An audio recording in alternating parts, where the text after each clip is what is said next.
and make sure to comment down below. Let's go. You better subscribe right now. And 5, 4, 3. Imagine you're in a world where really you have to be part of two worlds. Well, this happened in the book The Hate U Give. This book was written by Angie Thompson and published on February 28, 2013. Also, this is a novel and urban fiction.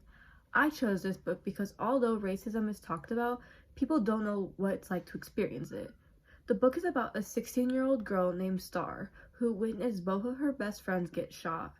Over the book, we see her overcome her trauma and even speak about it, even though there are some risks. If you're still hesitant about reading this book, then let's use a modern way to explain it. This book is Childish Gambino meets Bob Marley. If you like Dear Martin, Amina's Voice, or Swing, then you'll like this book too. The Hate U Give has also won 4 awards. This book also has 48,862 reviews. 79% of those reviews were 5 stars, and 15% of those reviews are 4 stars.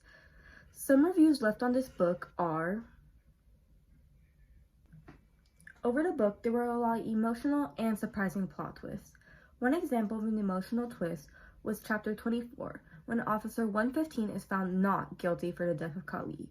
This chapter made me feel anger and guilt at the same time, due to Star having to mourn the death of Kali without having justice. But one extreme plot twist was when Star lashed out on Haley. I found this rough because it was so sudden and Star was intentionally aggressive. This book is very eventful. Some events that surprised me were when everyone was protesting for the death of Kali, although they did not know him or have any relation to him.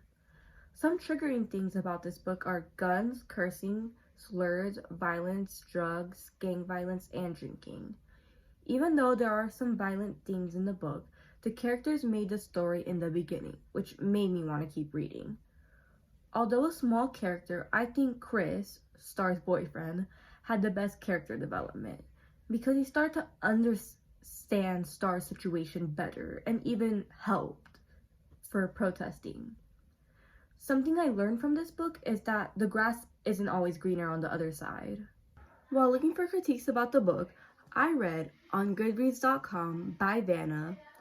I liked the book, but saw racism towards white. The best friend Haley was considered a racist. Chris is associated with his color of skin. Literally all white people are seen horribly. I think this is completely incorrect considering the fact that all people of color were targeted. You can also see in the book that in chapter 7 and 20, Haley did not have intentions of being racist, yet she still was with her inappropriate jokes. The author, Angie Thomas, also said that the book was about racism, privilege, and police brutality. So if you had seen this book as racist towards white people, then you had not seen the true message behind the book, considering it is based on a true story. I think The Hate U Give is a great action book. Even if you don't like reading, this book wraps you in. But if you enjoy books, this will continue your love for reading and maybe even encourage it. Before you read this book, you should prepare for a different kind of emotion when you read it. But overall, it's a really great book, and I recommend it to a lot of people. Okay, guys, if we get 5,000 likes on the next video, we will backflip on these Legos.